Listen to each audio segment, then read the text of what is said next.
पुत्र।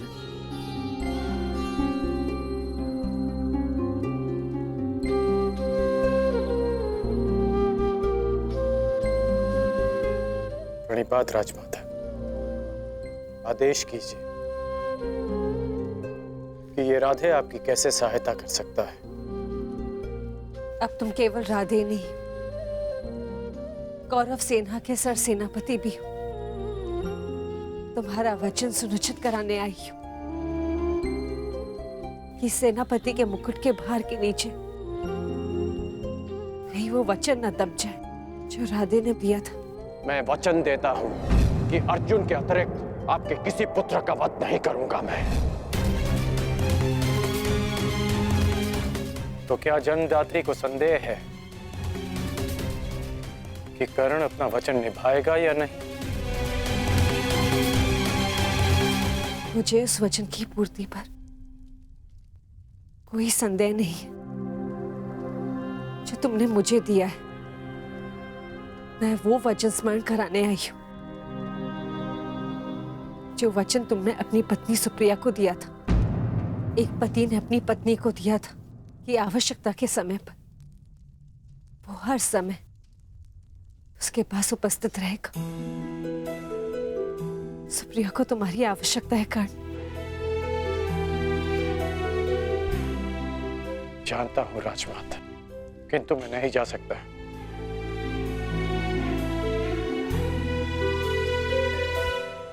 क्योंकि अब मैं युद्ध में सम्मिलित केवल एक योद्धा नहीं, अब मैं कौरव सेना का सर सेनापति हूं। अब युद्ध समाप्त होने से पूर्व मैं केवल यमलोक जा सकता हूं। मैं जानती हूं कि तुम नहीं जा सकते, परंतु वो तो यहां आ सकती है ना। चलो मेरे साथ।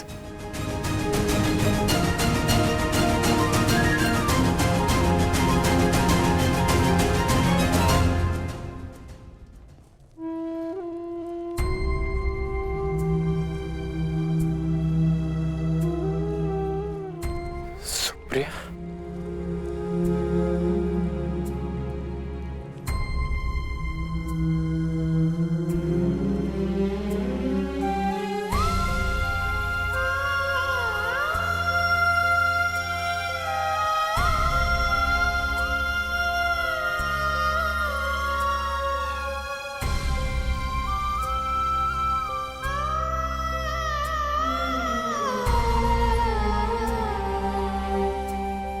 प्रणिपात आर्या। तुम अस्वस्थ हो सुप्रिया, फिर इतनी लंबी यात्रा क्यों की?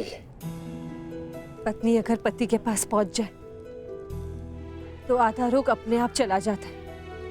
हेश, नकुल और सहदेव संभाल लेंगे। उपचार के लिए इन्होंने संदेश भिजवा दिया है। उपचार की आवश्यकता नहीं है राजमाता।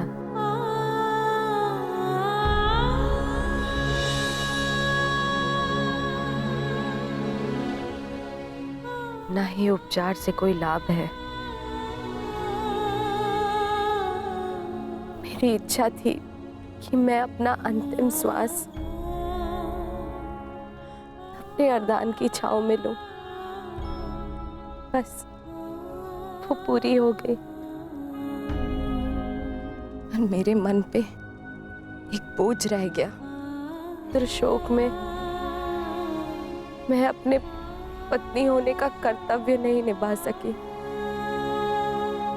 आपसे रुष्ट होकर चली गई।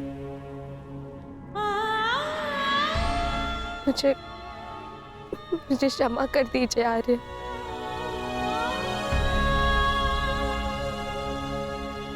क्षमा मांगने की आवश्यकता नहीं है। मैं भी एक पुत्र हूं।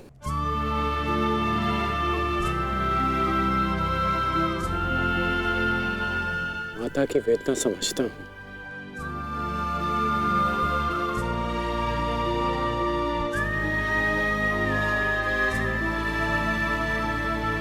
तुम्हारा कोई दोष नहीं है सुप्रिया।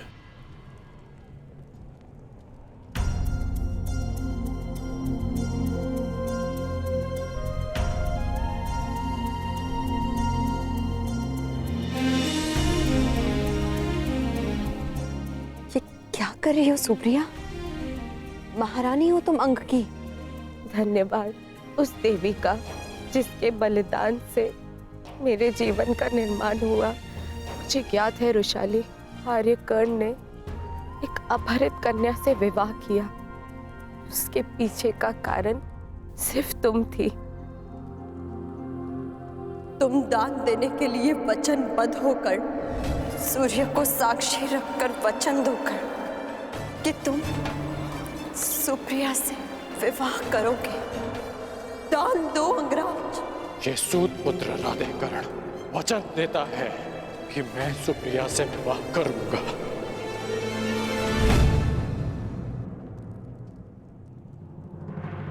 उस पल से इस पल तक मैं जितने भी पल जी हूं तुम्हारी कृतज्ञ बनकर जी हूं रुशाली। कदाचित मैंने अपने पुत्र रुसेन का नाम भी तुम्हारे नाम पर रखा।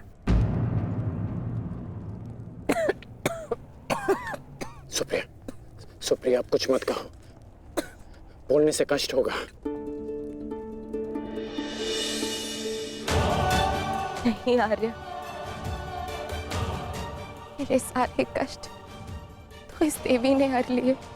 स्वयं कांटे सहज कर मुझे पुष्पी शैया दी है रुशाली ने। तुम्हारे कारण मैं सौभाग्यवती हो गई रुशाली।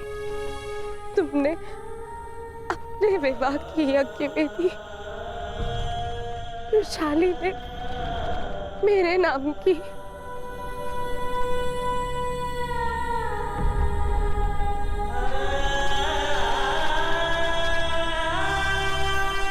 आप अपने वचन के लिए जाने जाते हैं ना आर्य।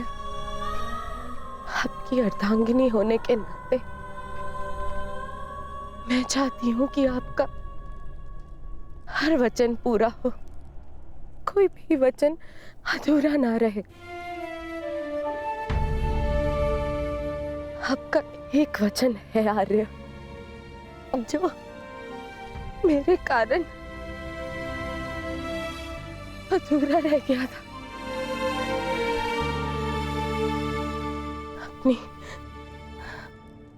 अपनी अर्धांगिनी अंतिम इच्छा पूर्ण कीजिए आर्य, ताकि मैं इस संसार से इस संतोष के साथ जा सकूं।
बस मित्र,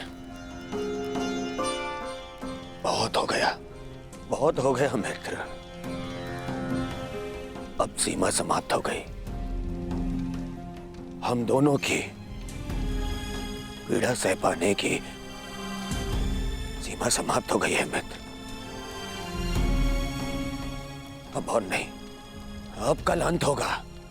हमारी पीड़ा का अंत होगा। हम कल इस युद्ध का अंत करेंगे मित्र, अंत करेंगे इस युद्ध का कल, कल ही।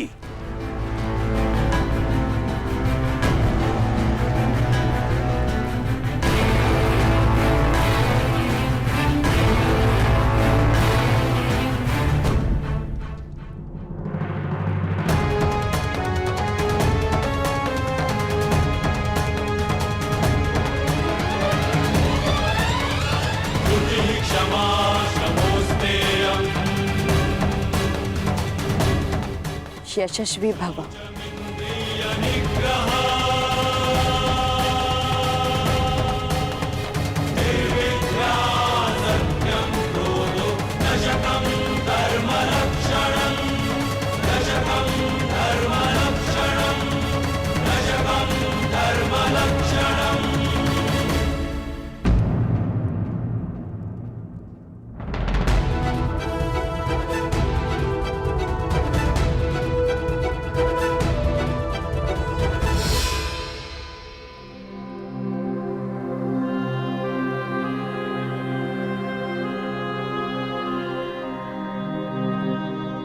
शुभम भवतु।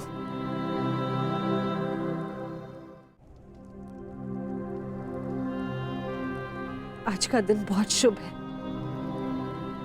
मुझे तुम पर गर्व है सेनापति कर्ण। नेत्र मन का दर्पण होते हैं राजमाता, और आपके नेत्रों में गर्व नहीं, भय है। हमारे जीवन में इस क्षण का आना अनिवार्य था राजमाता। आप निश्चिंत रहिए राजमाता, मैं पांडवों की भांति छल नहीं करूंगा। मैं अपना वचन अवश्य निभाऊंगा। आपके 5 पुत्र थे और सूर्यास्त के पश्चात आपके 5 पुत्र ही रहेंगे, या मैं या फिर अर्जुन।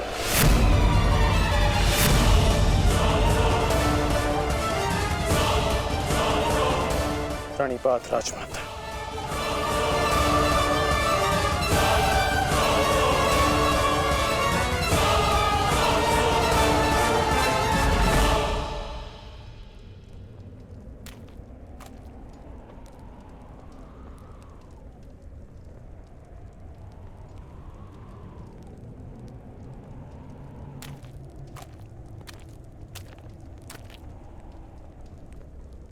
क्या हुआ ज्येष्ठ, क्यों चिंतित हैं आप? देख रहा हूं कि ये रणभूमि कैसे मेरे देखते ही देखते मेरे 90 अनुजों के रक्त को पी गई। उस अकेले भीम ने मेरे 90 अनुजों का वध कर दिया। मेरे इन सभी भाइयों ने मेरे लिए अपने प्राणों का बलिदान दे दिया। अपने ज्येष्ठ के आंखों के स्वप्न को पूर्ण करने के लिए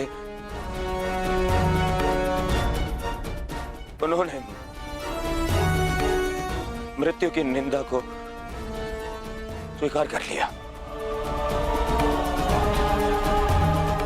अब बस तुम हो और मेरे शेष 8 अनुज है दुशासन।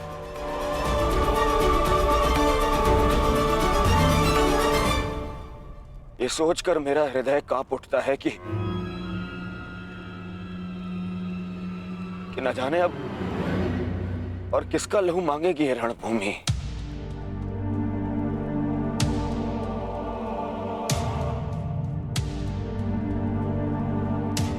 एक बात कहूं दुशासन, अब मैं तुम्हें और ना ही अपने किसी भी और अनुज को खोना चाहता हूं।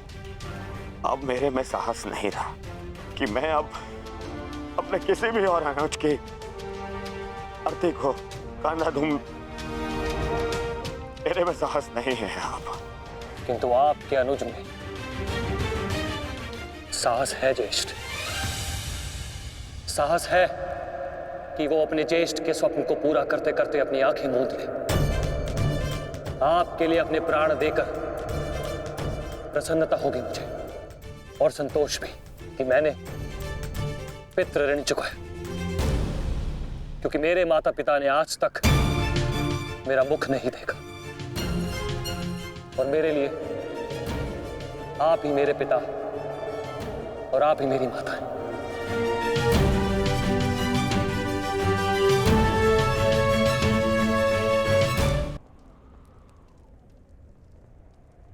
नहीं नहीं दुशासन, मैं इस सम्मान के पात्र नहीं हूं। मैं तो लज्जित हूं। परंतु मैं लज्जित नहीं, आपकी आज्ञा का पालन करने के, आपके आनंद के लिए मैंने जो कुछ किया मुझे उस पर गर्व है। मुझे तनिक भी लज्जा नहीं कि आपके अपमान के प्रतिशोध के लिए मैंने पांचाली का वस्त्र हरण किया, और यदि मुझे ये बार बार करना पड़े तो आपके संतोष के लिए मैं निर्दयता पूर्वक उसका वस्त्र हरण करूंगा, बार बार करता रहूंगा। अपने ज्येष्ठ के लिए मरना और मारना मेरे लिए गर्व की बात है।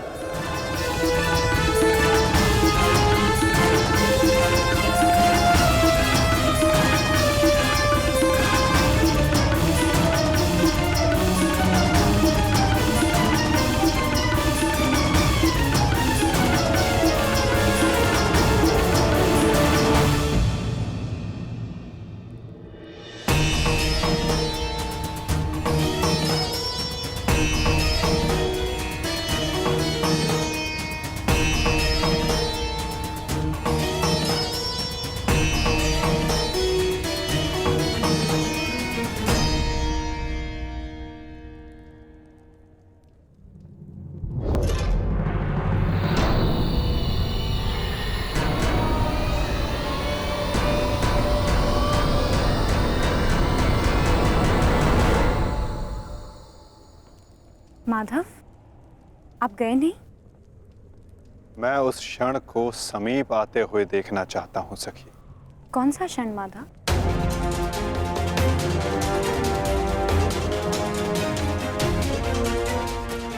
इस महायुद्ध के प्रारंभ होने से वर्षों पूर्व कुछ वचन दिए गए थे, कुछ प्रतिज्ञाएं ली गई थी, केश खोले गए थे, उनसे कुछ आशाएं बांधी गई थी सखी। और अब उन वचनों की पूर्ति का, उन प्रतिज्ञाओं के संपन्न होने का, उन केशों को बांधने का क्षण समीप आने को है सखी।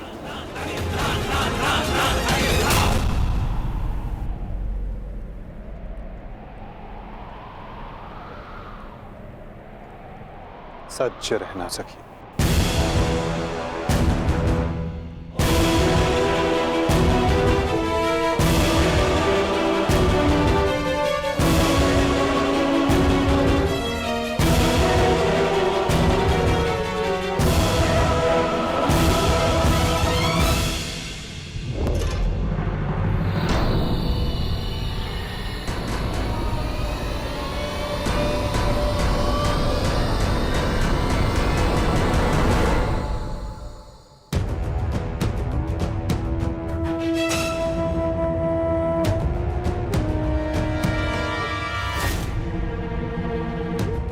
दासियों के मस्तक पर चूड़ामणि शोभा नहीं देती। मैं आपकी पुत्र वधू नहीं, और ना ही आपके पुत्रों की पत्नी।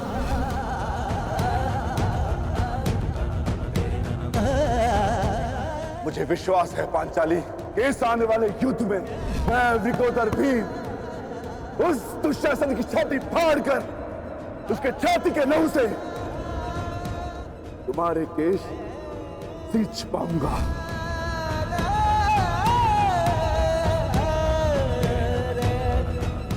सज्ज हूँ माधा, और रक्त स्नान के लिए मेरे केश भी सज्ज हैं।